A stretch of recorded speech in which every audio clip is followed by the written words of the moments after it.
Hello students. इस lecture series में हम डिस्कस करने वाले हैं अबाउट प्रोबेबिलिटी डिस्ट्रीब्यूशंस।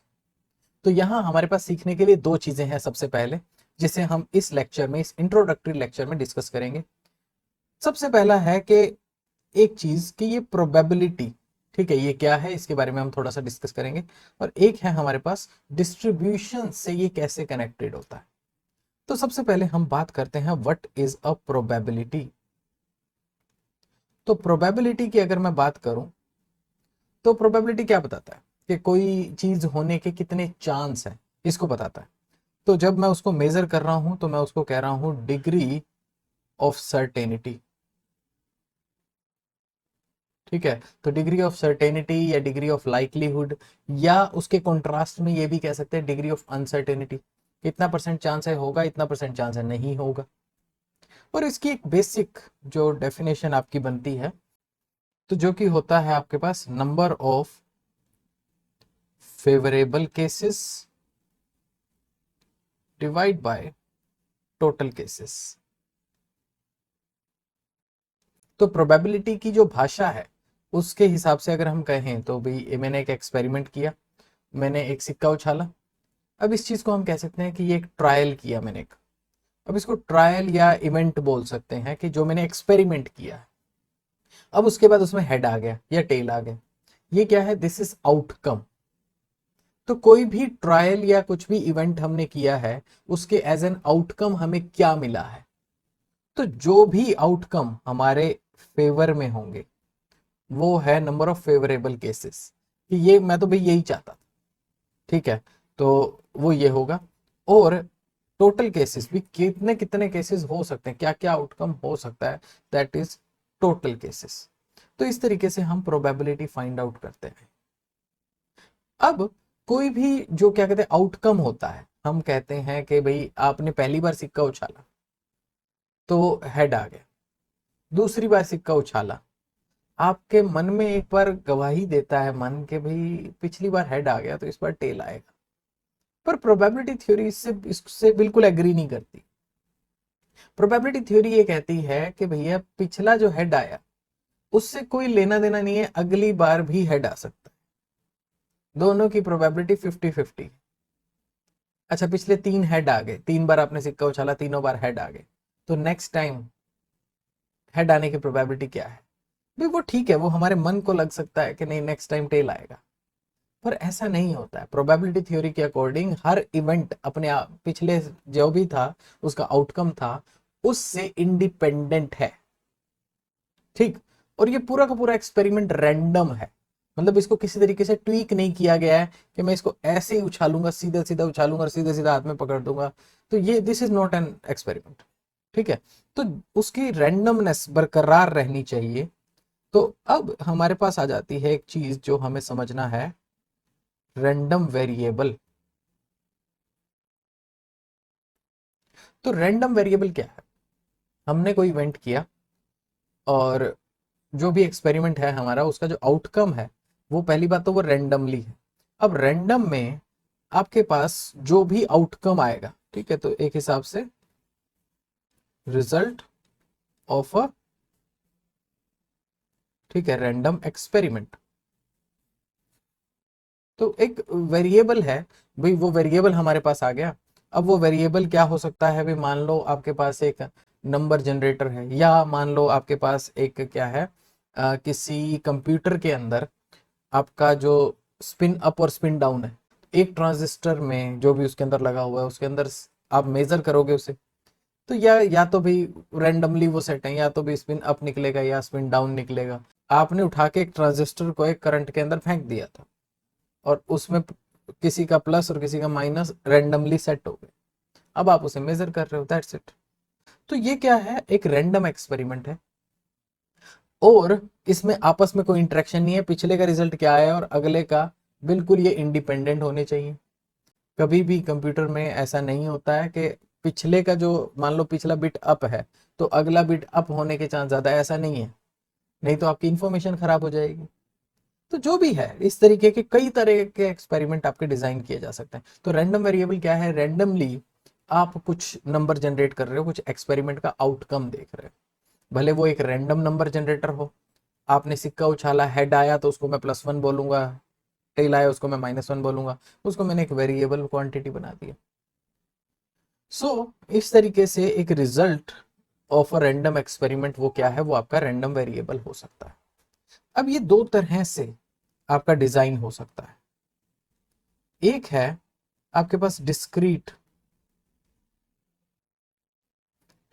वे में ये डिजाइन हो सकता है, और एक है आपका कॉन्टिन्यूअस वे में। ठीक है, तो डिस्क्रीट वे में आपके पास कैसे हो सकता है कि आपके पास आपने सिक्का उछाला तो आपके पास भी कॉइन में या तो हेड आएगा या टेल आएगा, या आपके पास एक, ठीक है, डाइस था आपके पास 1 2 3 4 5 6। अब ये डिस्क्रीट लेवल है, 1 2 3 4 5 6, ये 6 चीजें आ सकती है और कुछ नहीं आ सकता। तो उसके अलावा भी मान लीजिए कोई रैंडम नंबर जनरेटर है, ठीक है, रैंडम नंबर जनरेटर, ठीक है, और वो क्या जनरेट कर रहा है, मान लो वो 1 और -1 जनरेट कर रहा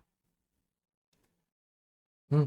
तो वो भी 1 और -1 जनरेट कर रहा है, हालांकि बहुत सारे हो सकते हैं, ऐसा भी हो सकता है कॉन्टिन्यूस वाला भी हो सकता है, लेकिन मैं अभी इसको डिस्क्रीट के एग्जांपल में रह रहा हूं। तो अब जो रैंडम एक्सपेरिमेंट ऐसा है जिसका आउटकम आपका डिस्क्रीट है, तो वो आपका डिस्क्रीट रैंडम वेरिएबल हो गया।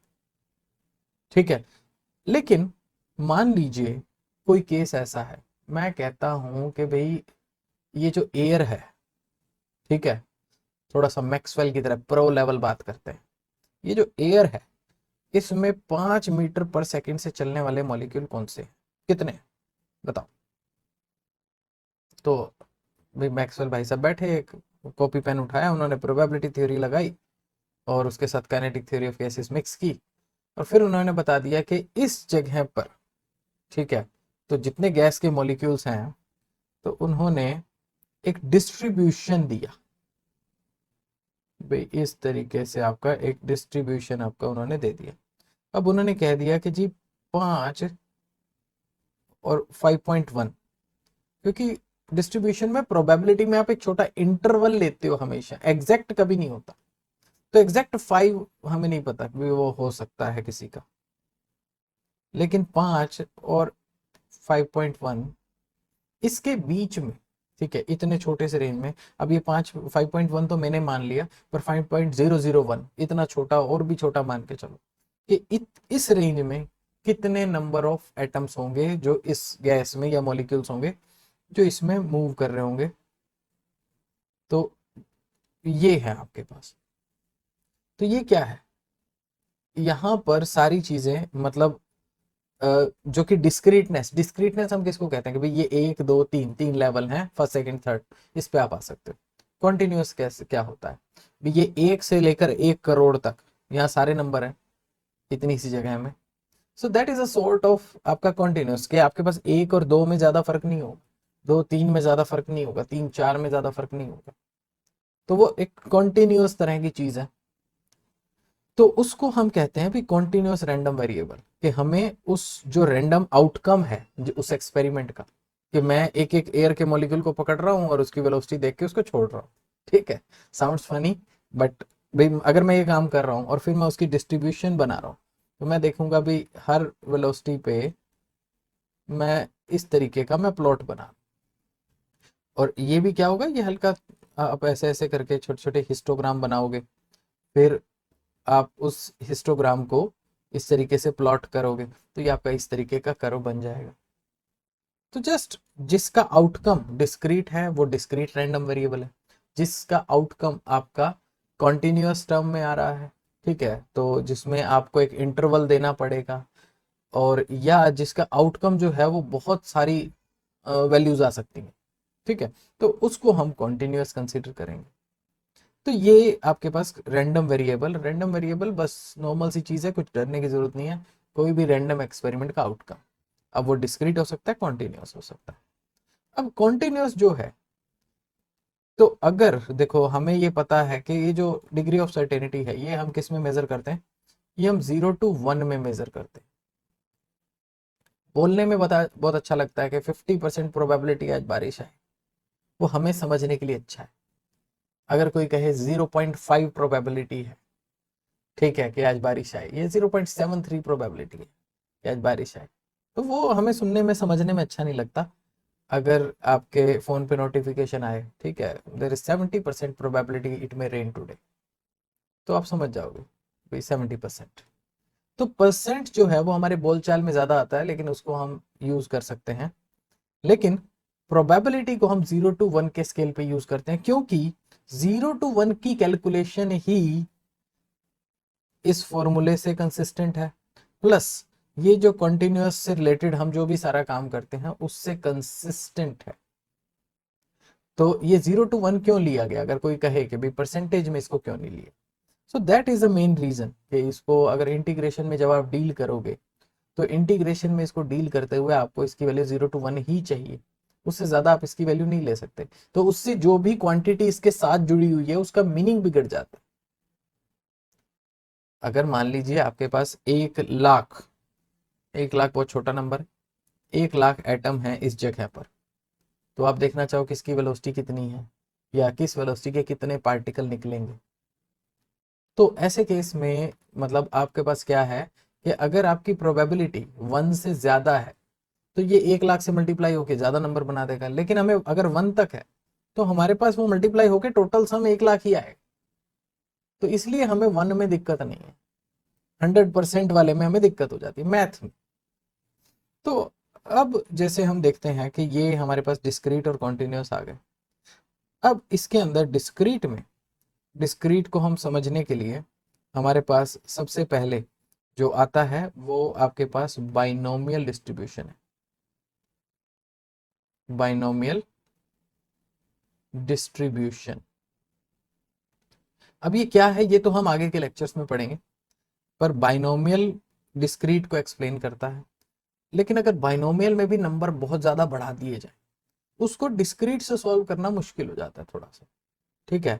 तो लेकिन बाइनोमियल डिस्क्रीट में ही ठीक से वर्क करता है। कंटिन्यूअस में Poisson and Gaussian distribution, Gaussian distribution, तो ये दोनों डिस्ट्रीब्यूशन आपके पास आते हैं। अब इसमें बहुत सारी चीजें हैं सीखने को ना, वो एक बेसिक सी चीज जैसे हम डिस्कस कर लेते हैं कि ये आपस में कनेक्टेड किस तरीके से। जैसे अब एक एक्सपेरिमेंट अगर मैं लूं, मैं अगर आपसे यूं पूछूं कि भी किसी चीज की जो प्रोबेबिलिटी है, आपको पता है कि कोई 2-3 काम हुए हैं तो उनकी वजह से P1, P2, P3 जितनी भी प्रोबेबिलिटी है सब, टोटल प्रोबेबिलिटी सबका सम कर दिया, तो इस सब प्रोबेबिलिटी का सम जो है वो टोटल 1 आना चाहिए, ठीक है।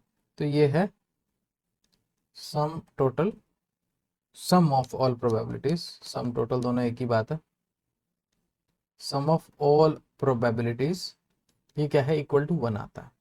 और अगर इसी की जगह मैं कहूं कि कोई प्रोबेबिलिटी डिस्ट्रीब्यूशन है, जिसको मैं ऐसे एक्सप्लेन कर रहा हूं, रो एक्स डी एक्स इंटीग्रेशन, तो अगर मैं उस x के लिए इंटीग्रेशन कर रहा हूं, सो दैट जो भी हमारे पास रेंज है, मान लीजिए -∞ टू +∞, तो that must be equal to 1। तो ये जैसे मैं इसको ऐसे लिख सकता हूँ, प्रोबेबिलिटी ऑफ आई, भी कोई भी चीज है प्रोबेबिलिटी ऑफ x, और x कुछ भी वेरिएबल आपके पास हो सकता है, i 1 2 3 अलग अलग कंडीशन, तो अगर आप सारी तरह की प्रोबेबिलिटीज को ऐड कर दो तो ये 1 होगा। तो ये आपके पास क्या है, ये आपके पास डिस्क्रीट है, और ये आपके पास कॉन्टिन्यूअस है। तो इसी तरीके से और भी कुछ क्वांटिटीज हैं जो धीरे धीरे हम समझेंगे कि डिस्क्रीट और कॉन्टिन्यूअस में कैसे वो अटैच्ड हैं। अब एक और मैं आपको जैसे फॉर्मूला बताता हूं कि जब भी आपको किसी चीज का एवरेज निकालना, ठीक है, तो एवरेज,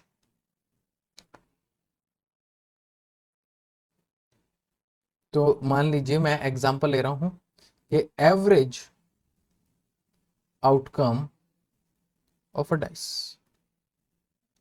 तो किसी डाइस का एवरेज आउटकम क्या होता है। तो उसमें क्या हो सकता है भाई, 1 आ सकता है, 2 आ सकता है, 3 आ सकता है, 4 आ सकता है, 5 आ सकता है, 6 आ सकता है। उसका एवरेज लेंगे, 6 टर्म्स होगी, डिवाइड बाय 6। तो ये सब उसके आंसर आ सकते हैं, outcome, possible outcomes. Divide by 6, ये अब आपके पास आ जाएगा 3.5।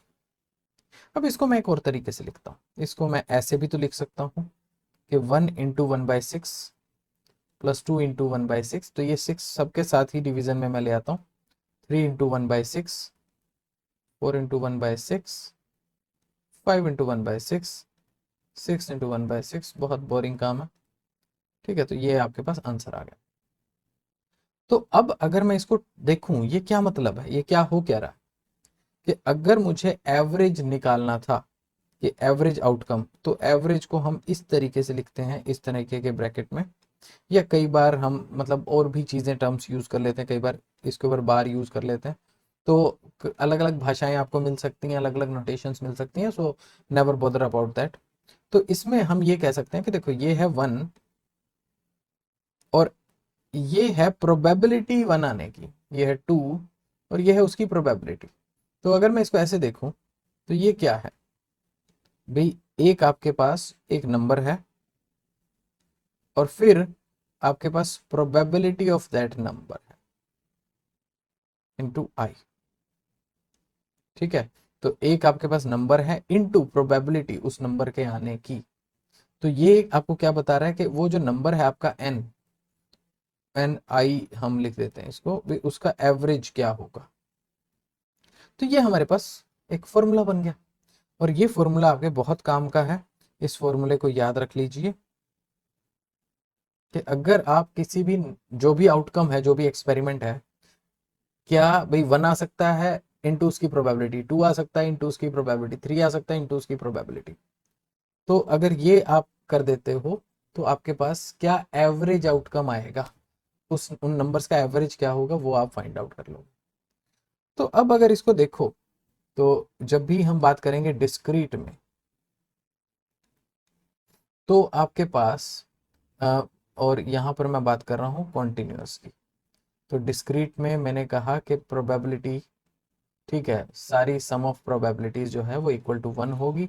और इसमें मैंने कहा कि जो भी आपके पास रेंज है, और ये प्रोबेबिलिटी डेंसिटी फंक्शन में रो एक्स डी एक्स, तो ये ठीक है, इस तरीके से आपके पास 1 होना चाहिए।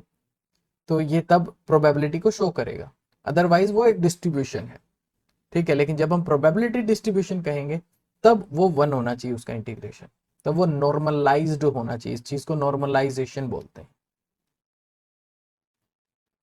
नॉर्मलाइजेशन कंडीशन, ठीक है। नेक्स्ट, तो मैंने आपको बताया कि भाई एक आपके पास है नंबर एन आई, अगर आपको एन का एवरेज निकालना है और प्रोबेबिलिटी ऑफ दैट एन आई, ठीक है, तो भी ये आई आप ले लोगे जो भी है। पिछले एक्सपेरिमेंट में जब डाइस आपने थ्रो किया था, तो 1 से 6 था इसका। अब इसी को जब आप कॉन्टिन्यूअस में देखोगे, तो आप क्या करोगे, इसको इंटीग्रेशन में चेंज कर दोगे। तो आपको एन का एवरेज चाहिए, तो एन इंटू रो एक्स, जो भी प्रोबेबिलिटी डेंसिटी है इसकी, तो एन क्या है, एन अब इसका, अब हम इसको एन नहीं लिखते, अब हम इसको एक्स लिखते हैं, क्योंकि एन लगभग डिस्क्रीटनेस को शो करता है, और एक्स हम जनरली सोच सकते हैं कि वेरिएबल को शो कर रहा है। तो x integration minus infinity two plus infinity. अब हो सकता है इसकी कोई स्पेसिफिक रेंज भी गिवन हो, कि उसके अलावा ये प्रोबेबिलिटी डेंसिटी 0 हो रही हो, आपकी प्रोबेबिलिटी जो फंक्शन है। तो ऑल दिस इज पॉसिबल, भाई ये पॉसिबल है। और इसको डिस्क्रीट में ऐसे लिखेंगे, कॉन्टिन्यूस में ऐसे लिखेंगे। तो गाइज ये बेसिकली हमने सबसे पहले इस लेक्चर में डिस्कस किया कि प्रोबेबिलिटी क्या होती है। प्रोबेबिलिटी के बाद हमने देखा कि random variable, result of a random experiment, वो आपके पास जो भी वेरिएबल होगा वो रैंडम वेरिएबल है। अब वो दो तरह से हो सकता है, डिस्क्रीट, अलग अलग 2 3 4 5 लेवल है, या कॉन्टिन्यूस, कि वो इसमें इतने करोड़ों लेवल है कि उनको हम अलग अलग नहीं आइडेंटिफाई कर सकते। तो हमें एक रेंज देखनी पड़ेगी, और हमें उसको एक एज ए कॉन्टिन्यूस कर्व मान के चलना पड़ेगा। तो भाई क्वांटम लेवल पे तो हर चीज डिस्क्रीट है, तो उतने लेवल पे नहीं जाना, हमारी अंडरस्टैंडिंग के हिसाब से अगर हम सोचेंगे तो वो हमें कॉन्टिन्यूस कर्व नजर आएगा। ठीक, उसके बाद हमने कुछ और बातें की, जैसे जो डिस्क्रीटनेस है उसकी प्रोबेबिलिटी और कॉन्टिन्यूस में डिस्ट्रीब्यूशन वो कैसे बिहेव कर रहे हैं, दोनों वन है, दोनों चीजें सेम तरीके से एक्सप्रेस की जा सकती हैं।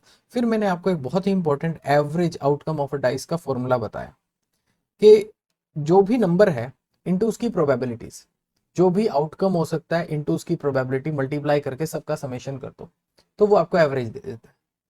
ठीक है, तो इसी तरीके से फिर हमने क्या किया, दो यहां पर चीजें भी, एक जो आपकी नॉर्मलाइजेशन कंडीशन है और ये जो आपका एवरेज आउटकम है, दोनों को हमने एक्सप्रेस कर दिया डिस्क्रीट और कॉन्टिन्यूस वे में। ठीक है, अब इसके अलावा और भी कई सारी, ये तो एवरेज है, स्टैंडर्ड डेविएशन होती है और क्या कहते हैं आपके पास वेरिएंस होता है, तो वो सब चीजें भी इसी तरीके से डिस्क्रीट और कॉन्टिन्यूस दोनों वे में एक्सप्रेस किए जा सकते हैं, बट उनको हम तब डिस्कस करेंगे जब उनकी जरूरत पड़ेगी। Other than that we are just on the point कि हमारे पास अब जो फर्दर डिस्कस करने को है दैट इज बाइनोमियल। ठीक है, तो बाइनोमियल को हम कैसे डिस्कस करेंगे, उसके अंदर डिस्क्रीट चीजें ही आएंगी, उससे रिलेटेड कुछ न्यूमेरिकल्स, उसमें हर चीज जो भी पॉसिबिलिटी है वो हम समझेंगे। तो गाइज आई होप आपको ये कुछ चीजें, ये कुछ बेसिक चीजें समझ आई होंगी। इससे आगे जो मेन एप्लीकेशन पार्ट है वो अभी आगे के लेक्चर्स में आएगा और उसमें ही बाइनोमियल और वगैरह आपको ज़्यादा मज़ा आएगा। ये कुछ ऐसी बेसिक चीज़ें थी जो अभी जाकर हमारी जो भी इंफॉर्मेशन है उनके साथ जाके ये चीज़ें अटैच हो जाएंगी। तो मिलते हैं गाइज नेक्स्ट लेक्चर में, till then bye bye, take care.